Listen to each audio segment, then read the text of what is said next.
Hi, everyone, and welcome back to another episode of Round Robin. I am your host, Tracy Preston, along with Christine Mulligan, Nina Mulligan, Angela Sinclair, and of course, my husband, Todd Preston. Hey, everyone. Hi. Hello. Hey. Hey, everybody. So, in today's episode, we are going to be talking about, a bunch of crazy shit like we always do, but we're also going to talk about a Netflix documentary that I just saw, and it kind of blew my mind. And it's called The Kings of Tupelo, a Southern Crime Saga. And it's a 3-part series, and if you have Netflix, I'm thinking you got to check it out.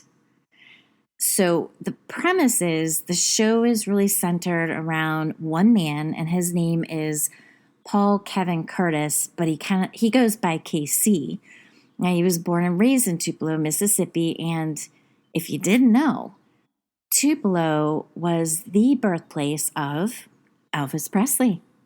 So now Kevin, or KC, he started impersonating Elvis when he was a teenager, and his mom even had an outfit made for him that was just like the outfit Elvis used to wear, and he used to compete in all these competitions, and it was kind of like his thing. And then all of a sudden, his brother, who sold insurance, he also started impersonating Elvis. And I think that kind of like hurt Casey's feelings for a minute because his brother was doing really good and, kind of a good-looking guy.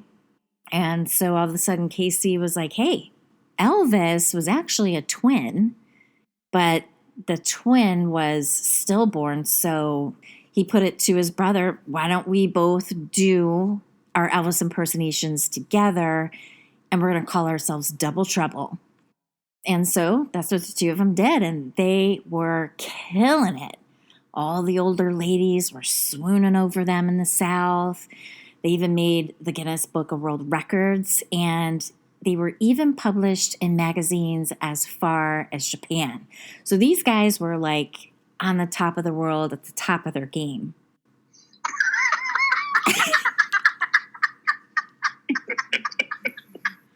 Okay. Wait a second.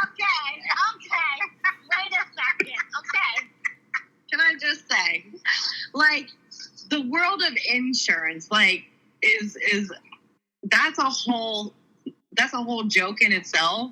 But then, add the layer of Elvis selling you insurance, and I'm just like, I cannot take this. Okay, but it's crazy. I was laughing hysterical just now because Tracy was like, they were at the top of their game. What game exactly are we talking about? The younger brother didn't even look like Elvis. Crazy. The older brother did, but I don't know. When I watched this show, it just gave me the creepy crawly vibes. It was so weird.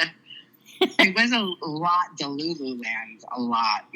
Yeah. Confusion. Who wants was that? Happening. What lady was swooning over that? Yeah. Who's wanting that? Stop it. Well, they did have a fan following. I don't exactly understand where these fans were from. They were all from Tupelo. They were from Tupelo, Texas. Sorry. Yeah, I think Mississippi. Doesn't have a lot going on because there's still. Well, this is not current, right? This is back a ways. When did this happen again? Trace? 90s, right? Yeah, so in the 90s. Like in late 90s.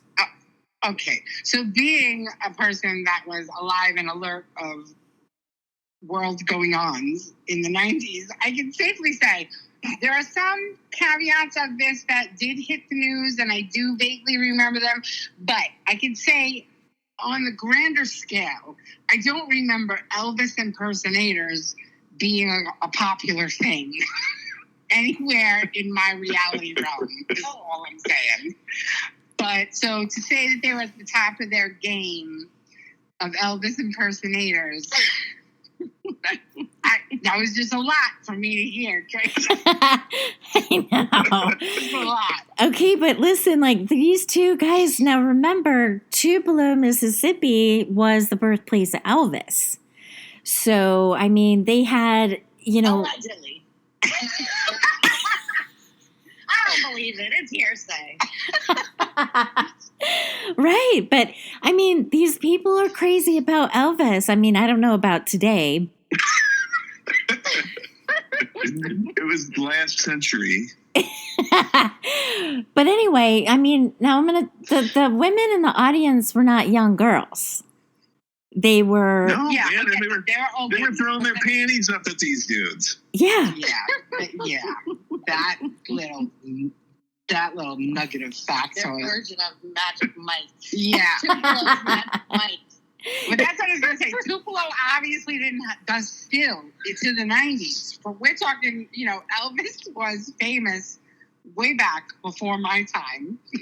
And I'm old as AF. So Elvis was a long time ago. Tupelo is so ingrained with Elvis fanatics that in the 90s, they had this kind of stuff going on still. Yeah. Bananas.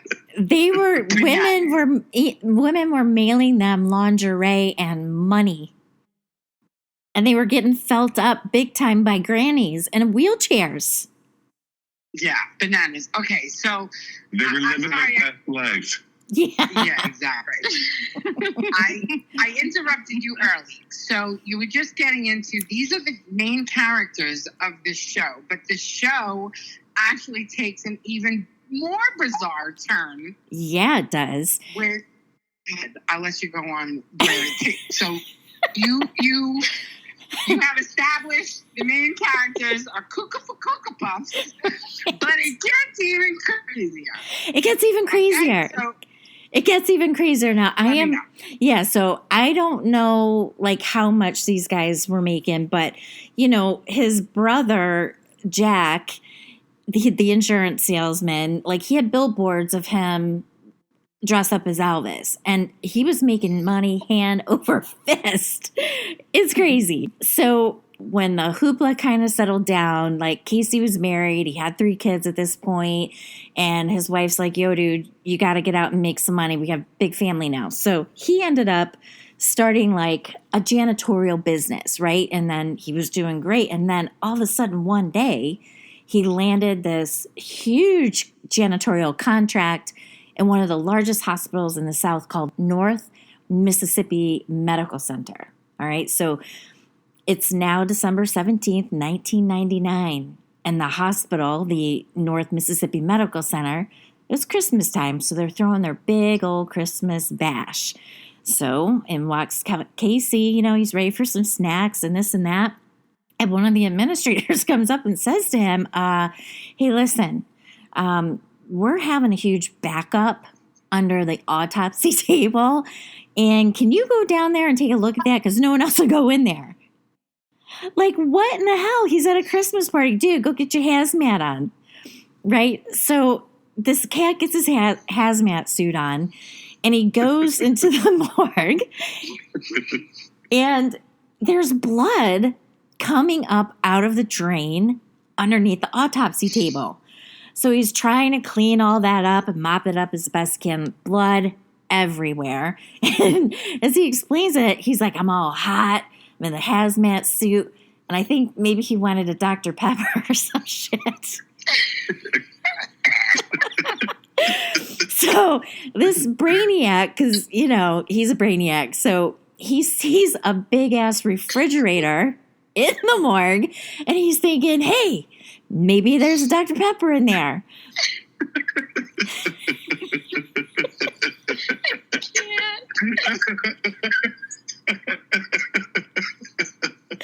Right? So he opens up the refrigerator and he's completely appalled because there's a severed head and severed hands, There was a baby arm in there. A baby arm, a severed head, some intestines. Oh my gosh. Right. No Dr. Pepper. No Dr. Pepper in the morgue refrigerator. So this guy, like, he's like, holy shit, what is this? And from here, he went, like, this has consumed his life. It's still consuming his life. They made this documentary in 2024. So he's, he's like hauling ass out of there. And then the next time he goes to work, like, he's been hailed into the administration offices and they're like, yo, listen, we want you to sign this paper that you didn't see anything and you didn't have permission to go in there. So he's like, hell no, I'm not signing it. So effective immediately, he was fired and banned from the hospital. For life. For life. For life. So, OKC goes and spends a whopping $3,500 on his new gateway computer, and he starts going for it. Does anybody know about can you buy body parts? And then he dives into the black web of body parts where these are being sold and bought. And then he just went nuts. But here's what the interesting thing is about it. The big players in this business are funeral homes, morgues, doctors, and politicians. So he's driving his wife crazy. He's driving everybody crazy because, he doesn't have a job anymore. So he's just sitting there, 24/7 on his computer just diving in because he's like, I have stumbled onto something. So there is a politician in Tupelo, Mississippi, who is in Congress. Steve Hollings, I'm almost buying into this conspiracy. Boss Hog. He looks like Boss Hog from the Dixie. He does. So this guy, Steve Hollings, he's in Congress, a representative for Tupelo, Mississippi. Now, this guy, Steve, owns 3 of the biggest funeral homes in Tupelo, Mississippi. His mother is a judge.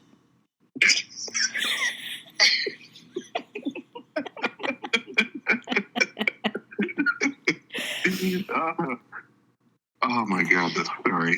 It's crazy. So he's like, I'm onto something. Nobody's believing me. Steve Hollins is in on this because he's a funeral director. He's selling body parts, on and on and on and on. Well, at one point or another, he ends up, going in front of a judge, which is Steve Hollings' mother, and his ass gets thrown in jail. You can't make this shit up, right? So, okay, well, first of all, the need for Dr. Pepper is real. It's real, y'all. Okay? Okay. So I'm not gonna fault this dude because when you like refrigerators, yo, in the South, you can open any refrigerator. It's gonna have Dr. Pepper in it. Okay? Except the one in the morgue. You're not in the South. You're not in the South if you open up a refrigerator and there ain't Dr. Pepper in there. Number one. Okay? So that's real. He had legitimate cause to look in that refrigerator for refreshing Dr. Pepper. Okay? Okay. We're in the South and there's no Dr. Pepper in our refrigerator. That's because, no, that's not true. It just depends on what's on sale. Because I will substitute for cherry Coke. Oh my goodness. No. But then, the whole thing with him getting the body parts and then going all around town, like, he looked like a lunatic. And then I put the layer of the Elvis on top of that. And I'm thinking to myself, like, this could not have happened to, like, the best person for a conspiracy theory, because who is going to believe a janitorial Elvis reaches in for a Dr. Pepper and grabs a severed head? You know what I'm saying? Like, that just doesn't even make sense. He's like the perfect pawn. It's kismet. It is. The conspiracy theory matches matches the person that it got attached to. You know what I'm saying? Right. But it ended up being that he was right about it all. He was. They all did get busted in the end. So I'll let you take it from there. Yeah, they did. So there was actually, because he called it Yahoo, Yahoo.com. I guess that's what it's called, right? Yahoo? Yahoo, yeah. Yeah, it just sounds really funny for some reason. But he was, right, so he's on all these social media sites creating, all different names, and he's just blasting it. And here's the crazy part about the severed head. He remembers seeing that man, the head was on his body, and he was alive, in the emergency room like a couple days before. So that's what... The night before. Was it the night before? Right, so he's like... Yeah. He's like, I recognize that face. Then he gets a call from this woman from New Jersey, and she's like, hey, listen, I think my dad was harvested by this guy named Michael Mastro Marino. And he's like, I knew it. Well, it was true. I don't know how long after that call he received from this woman in Jersey, but sure as shit, this guy was busted for selling tendons, muscles, tissue, intestines, you name it, for big money. So he's like, I knew I was onto it. I knew it. So then he just like catapulted even more. Like he was starting to write bills, sending them into Congress. And of course, Mr. Steve Hollings, he was like, this guy's a joke. So he's up at Congress and he's reading these bills and he's like, this guy's a joke. He's an idiot, this and that, like making all fun of him. But I'm sitting here thinking, dude, I bet you are doing this shit. Casey's brother, Jack, he has the insurance business, and this guy all of a sudden shows up, and his name is Everett. How do you guys think he says his name? Douchkey? Dutchkey. Douchkey? Douchkey. Douchkey.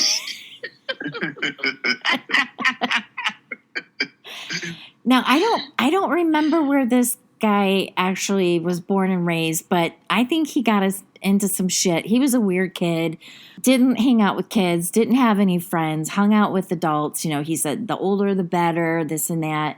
And he was like a member of Mensa. And we've talked about that before, Christine, with you and Regina, right? Doing the testing or whatever. Didn't you guys both do testing for Mensa? Yeah. Right. Yeah, and it basically means nothing. It means that he could take some tests academically. Woohoo. Whoop, whoop. It basically didn't mean much of anything, but this guy felt like it held a lot of weight. Yeah. He was very proud of himself. Yeah. It held so much weight. Right. So he walks up in the insurance company. Now I'm thinking this cat must have gotten in some form of trouble from wherever he came from, because he was like, I need a new fresh start. Somehow he ends up in Tupelo, Mississippi, ends up walking in. He likes studying to get his insurance. I don't know, whatever credentials you need to sell insurance. So he ends up walking into Casey's brother's insurance company, gets a job there, hitting all over. Because at this point, I think Casey's now divorced because his wife's like, I can't take this. I cannot take your crazy shit anymore with the body parts. So they're like divorced. She's working, and she's working for her ex-brother-in-law now. In walks this guy Everett, and she's like, oh my God, she's swooning for him. And she was a loosey-goosey. She's screwing around with... I think I can't remember what her name was, but it should be Lucy. Wasn't it Laura?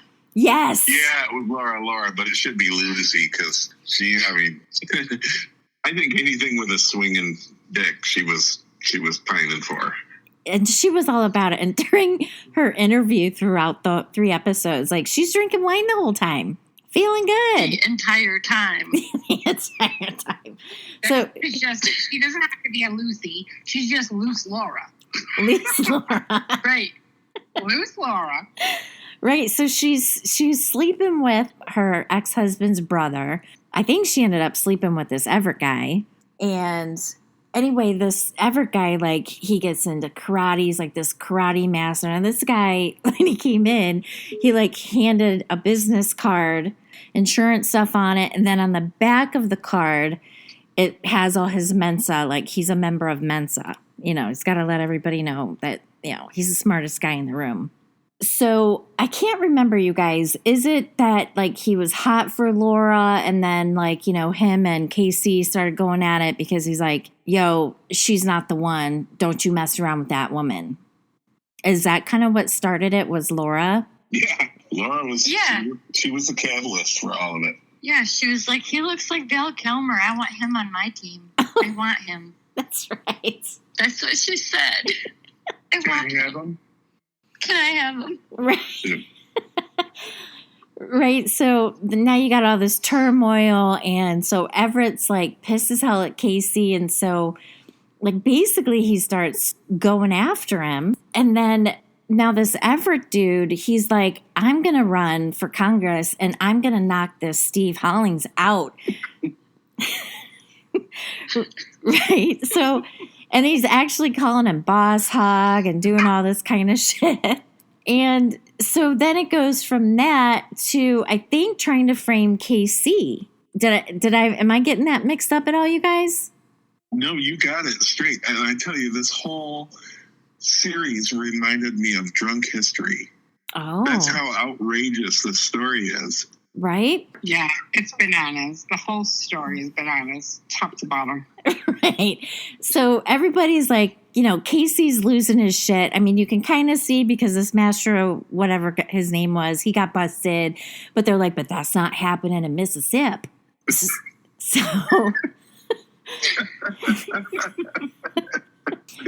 You're in Mississippi now, boy. Right, right.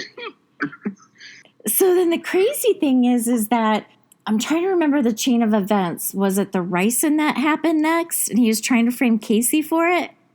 Yes. So he sent an envelope to Boss Hogg's mom, who is the judge. Right. I can't remember his name. Starts with a W. He's the congressman. Wick, right? Yeah, Wick. Wick.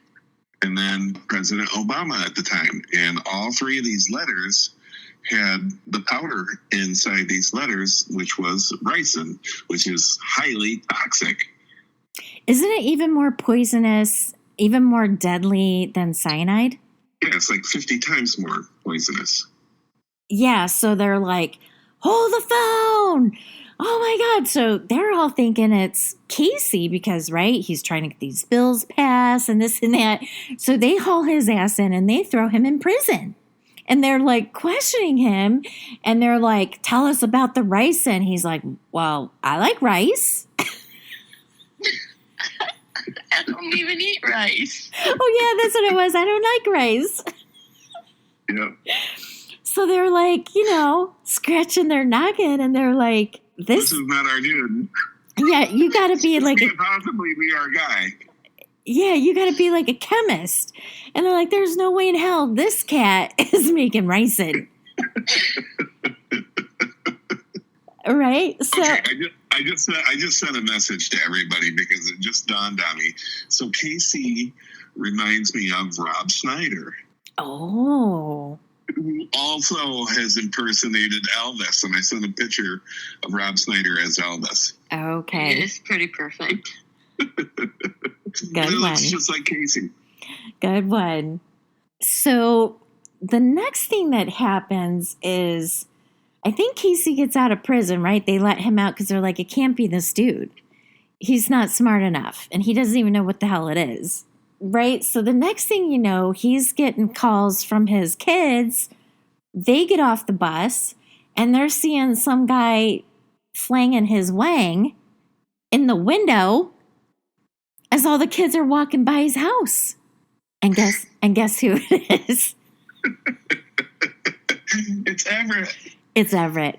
So they haul his ass in, put him in jail and all this stuff. And then, wait a minute, I'm trying to remember what came first.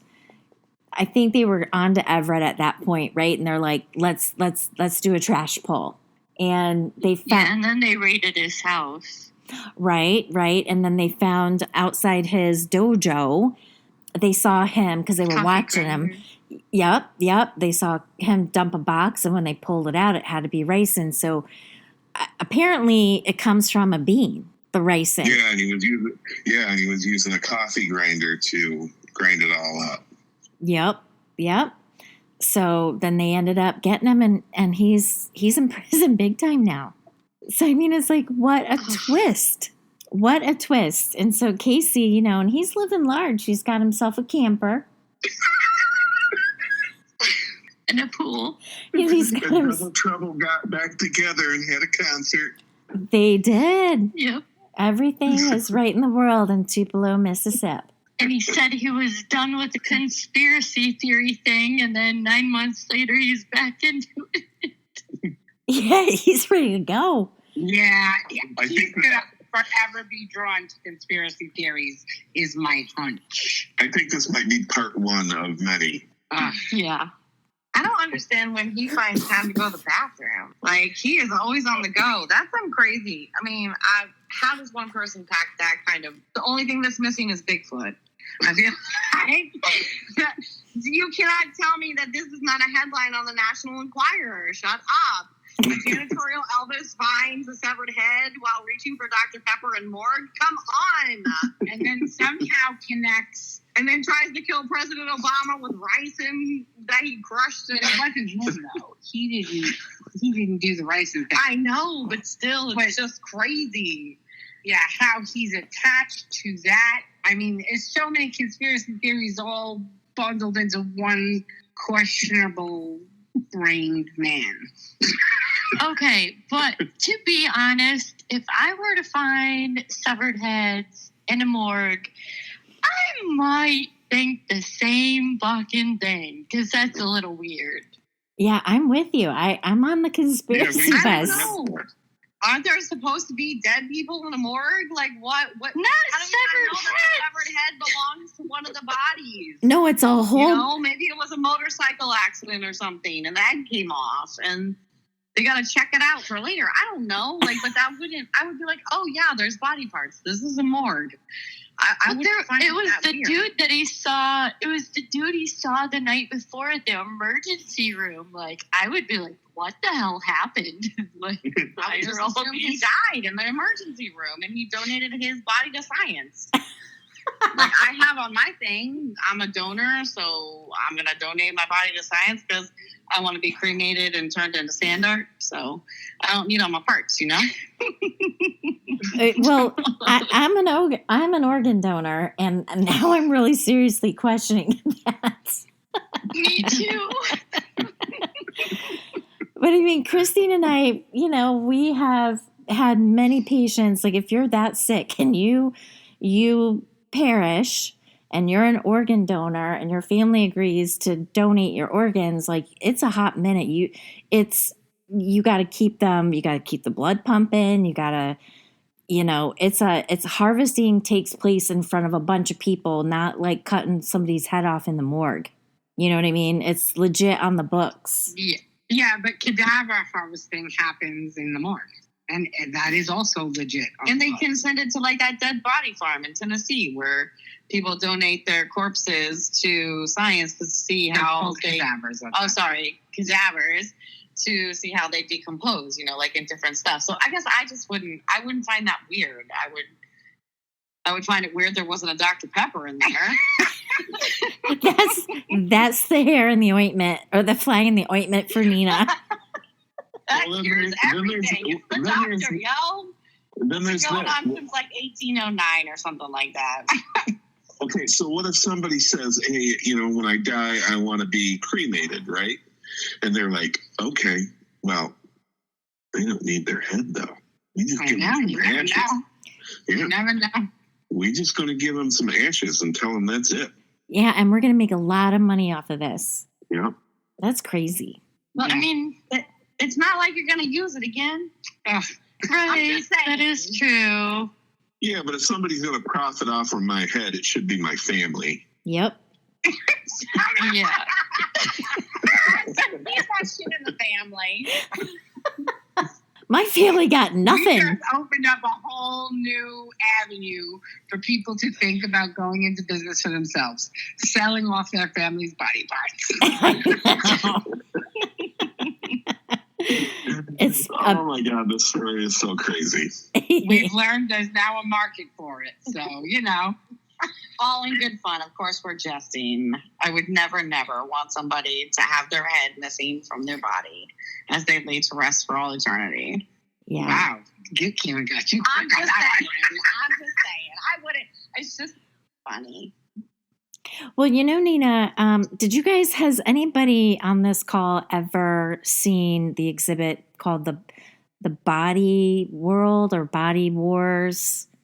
It's a German guy who had this traveled all over the world where people did donate their bodies to him.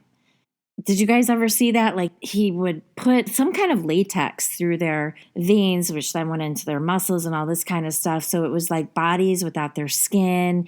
So you could see, to me, it was very scientific. I thought it was amazing, but he did some crazy shit. Like he had, like two figure skaters, a male and a female, but it was their body with the muscles, and he had them posed. Or he would have them cut like a fan and fan out the body so you could see like a sagittal cut. So you could see everything within the body. He had like a dresser man where he actually made pieces of the body come out like drawers. Did you guys ever see that? No. No, that's nasty. I've never seen that, but that is what I was saying about the cadaver donation. That is a thing. And there are different avenues that happens. I'm sure there's more than one organization that deals with cadavers. I mean, all medical schools get cadavers donated to them. Science experiments, like obviously the show you were just talking about, that must have been some kind of experimental thing he probably had a grant for, and he would receive cadavers. I mean, that happens. That is how the practice of medicine keeps practicing. Yeah. This guy, it was all about art, but it was cool because like he would have all of these exhibits and he would show you a healthy brain, and then he would show you an alcoholic's brain, and then he would show you healthy lungs, and then, lungs of people who smoke. And you were just like, oh my gosh, that's crazy. But then it went nutso. Like he even had an explosion man.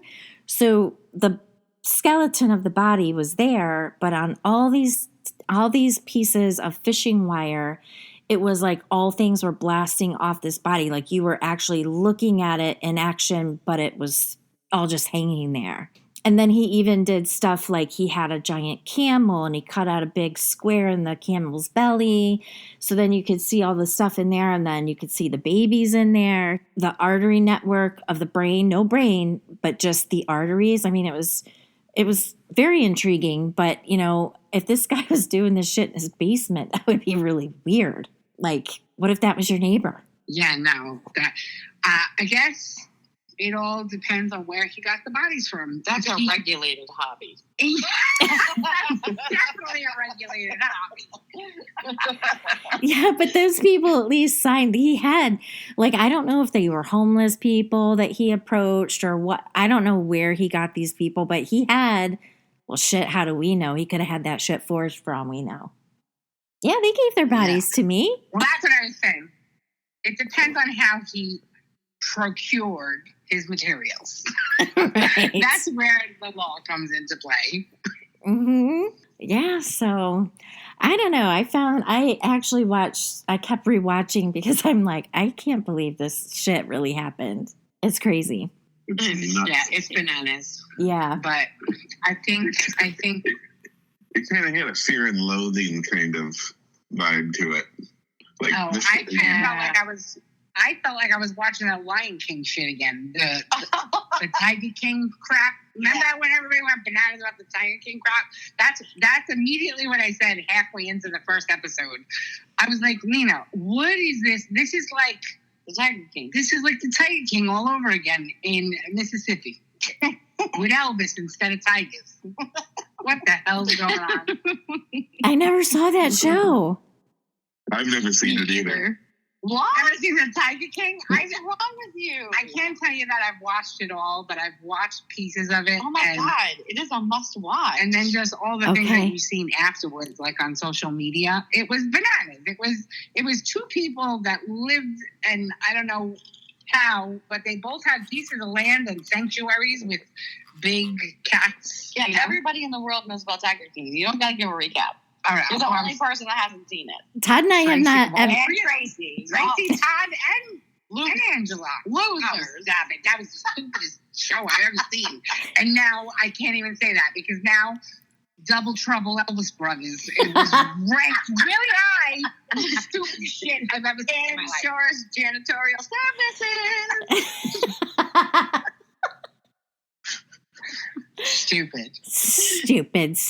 Stupid. And we're talking about it because it was so stupid. I loved it. Loved it. I don't understand, Trace. I don't understand how we're best friends, how I love the hell out of you, because you're such a weirdo. I You like know. all this crime. You like all this stupid crap. I don't know why. I don't know why you're my bestie. You just are. It's one of those things you can't. It's like the eighth wonder of the world. But hey, I wish Regina was here to chime in on Elvis. I know. Regina probably would have had some cute little puns somewhere, everywhere. Keep Elvis in Vegas. Well, they got married by Elvis. Yeah. Yeah. Elvis impersonators in Vegas is appropriate. Yeah. It's just, because that's where it goes. It's like Mickey Mouse in Disneyland. You know what I'm saying? You expect to see it there. You don't expect to see it in janitorial and insurance sales with body snatches and chemical killers. You know what I mean? Like, it's what? Tupelo, Mississippi. In Tupelo, Mississippi. The good old Mississippi. None of it worked. You know what it mirrors? It kind of reminds me of that town with the school that got blown up, right? Like, it's like it was stuck in time. Yeah, they're stuck in time with what they connected to the most. Like the school. You're talking about the Bath school bombing? Yeah, because like when Elvis died, people lost their minds. They lost their minds as if they had lost their own flesh and blood. So imagine like the kind of camaraderie that a small town in Mississippi would have for one of their own who happened to be the king of rock and roll or whatever they called him. I don't know. But I'm sorry to all the Elvis fans. I don't know what they called him, but he was real popular. He was like the head cheerleader and shit. Yeah, he was. It was almost like when that happened, that's like time stopped for them. And they just like keep reliving the same loop over and over. They got to open their borders. They gotta let new townsfolk in. You know what I'm saying? Yeah, they need to mix that. They need a Walmart or something. Yeah, they'll make them more civilized. Bring them up to date. Yeah. Something. Yeah. Well, it's funny too. Yeah, it's like a little time warp. They're just stuck. It's probably last Piggly Wiggly. It's crazy. The last Piggly Wiggly. Yeah, it's probably the last Piggly Wiggly there. That's why they need a Walmart. They have that upgrade. I do want to just go back real quick because Tracy, you were talking about Yahoo.com. Like you don't remember Yahoo? I do. I never had a Yahoo account. I mean, think back to when it was just starting. We were just starting to get online and everything. Remember Yahoo? I think Yahoo's still around, actually.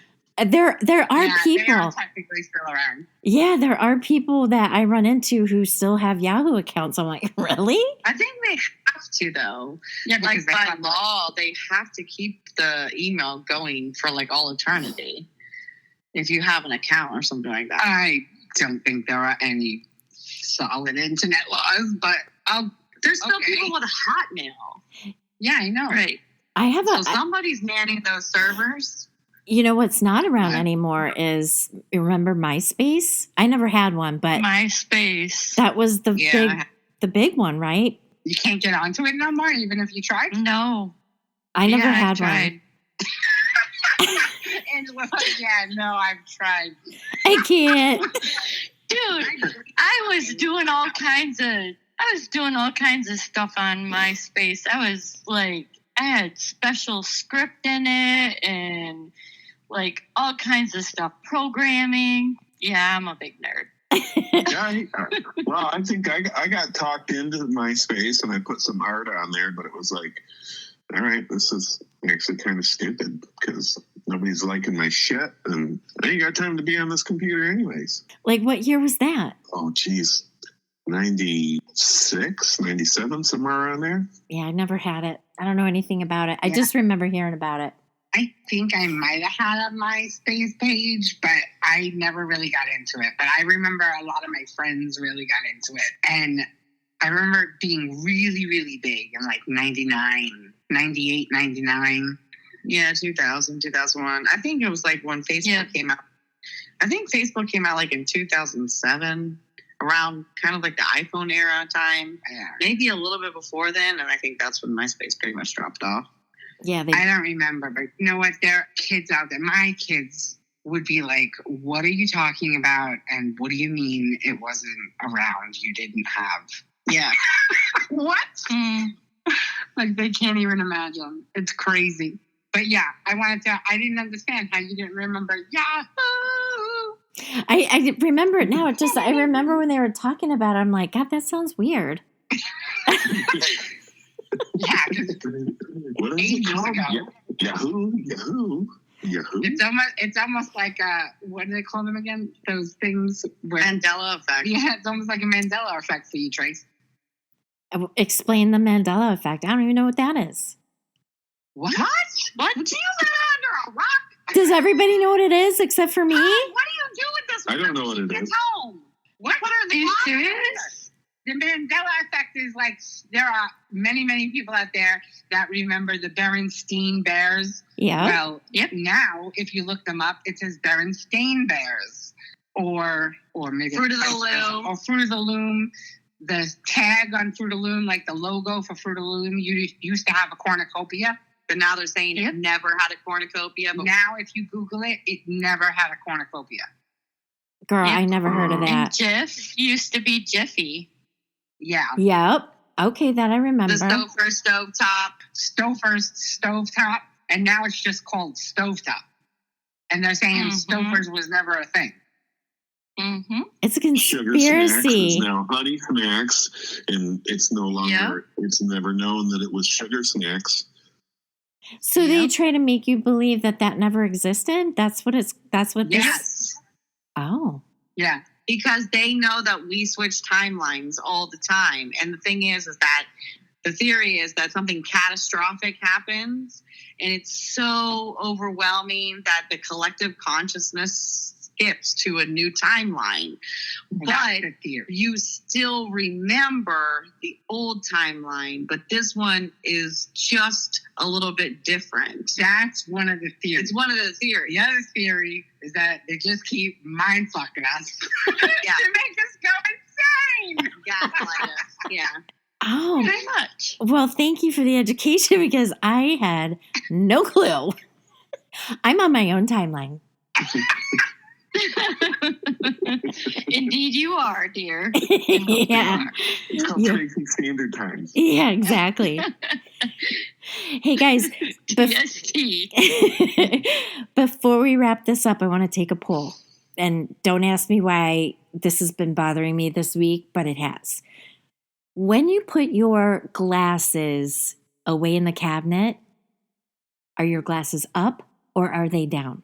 Down. Hun? If you put them in a cabinet, they're away. No, you put them down. Okay. And rationale? You put them whole down instead of whole up. And rationale What? is? Rim down versus rim up in the cabinet. Oh, when you the put rim? your glasses away. Oh, the rim? Yeah, you put the top of the glasses down on On the table. bottom, right? The top is on the bottom. It's upside down. Yes. Okay. Yes. I was raised that way. Protect the cup or the glass or whatever from getting dust in it, right? Yeah. Right. All right.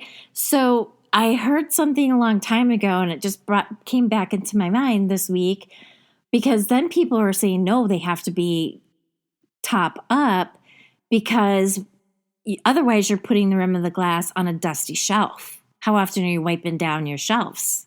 So Well, either way, it would have to But either way, you should clean it off and wipe it off before you use it. do you?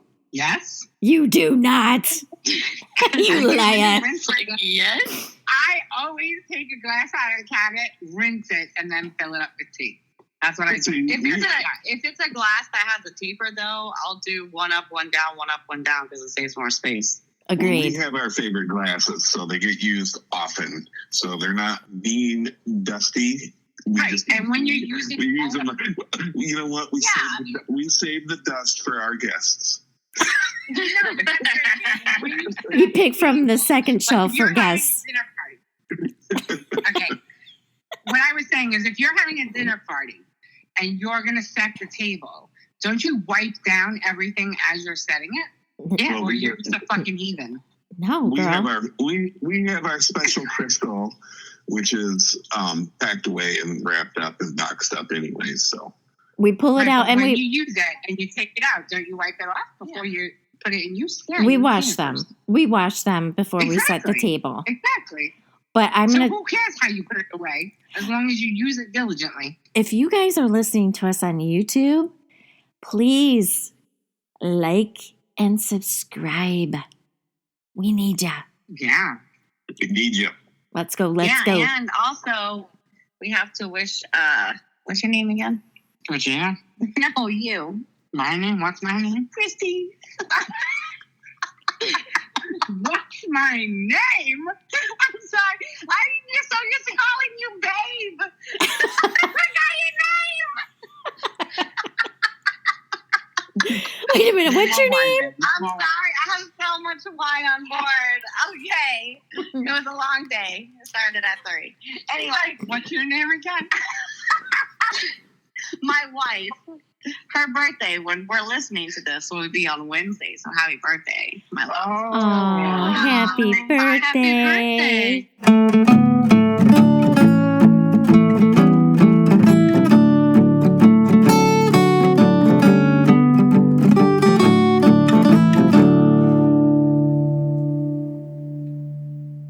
Yay! You Woohoo. just put me out. I just put you on blast. Hey, not everybody makes it to 50. You're blessed. Yes, you All the are. old biddies on this call have already been there. Welcome to the Not club. me. No, I'm the only Not old me. biddy. I'm the only old biddy on this call. But Todd's in his 50s, so he's an old. Exactly. Yeah. That's what I meant. I'll turn 50 in April. Aha. Oh, wow. Welcome. I've been saying I'm 50 for 2 years now. Like when people ask me how old am I, I'm like, I'm about to be 50. I've been saying this is my 48th birthday. Yeah. I've been ready for it. My kids are grown. They're all in their 20s now. And I'm like, I'm good. I'm 50. I'm 50. I've been 50. I can stretch. I can kick. Because I'm 50 years old. Yeah, I'm good with it. Like a friend of mine just had her birthday last week. She's a week older than me. And she's like, I don't know. I'm having a tough time with it. And I was like, what? But why? It's great. I'm not young. You can be dumb when it comes to all this social media stuff. You could say what you want to say. You can do what you want to do and just be like, leave me alone. I'm an old lady. Bye. Yeah, you can start playing that senile card. Yep. Nope, I don't remember yesterday. Sorry. You see these gray hairs, youngin? You see all these gray hairs, youngin? Leave me be. That's where the age before beauty term starts coming in. Exactly. Shit, yeah. You can't have that. See, age before beauty, bitch. Age before beauty. That's right. And I'm taking your Perkins spot. Exactly. Age before beauty. That's right. What are you trying to say? I don't have any beauty. Is that Hey, what you're it trying is to a saying. It's not my saying. say? All right. It's the one my mom used to say to me. Mm. I'm just Mm, saying. I don't think she's liking that. All right, guys. So that was a fun show. I loved it. It was fun. Gave me a good chuckle. Yeah. Yeah. Yeah. Crazy bananas. Crazy bananas. Crazy. All right. Well, thanks, everyone. Thank you for listening. And we will see you all back on Friday for F-Bomb. Have a great week, everyone. Bye. Bye. Don't forget the Dr. Pepper.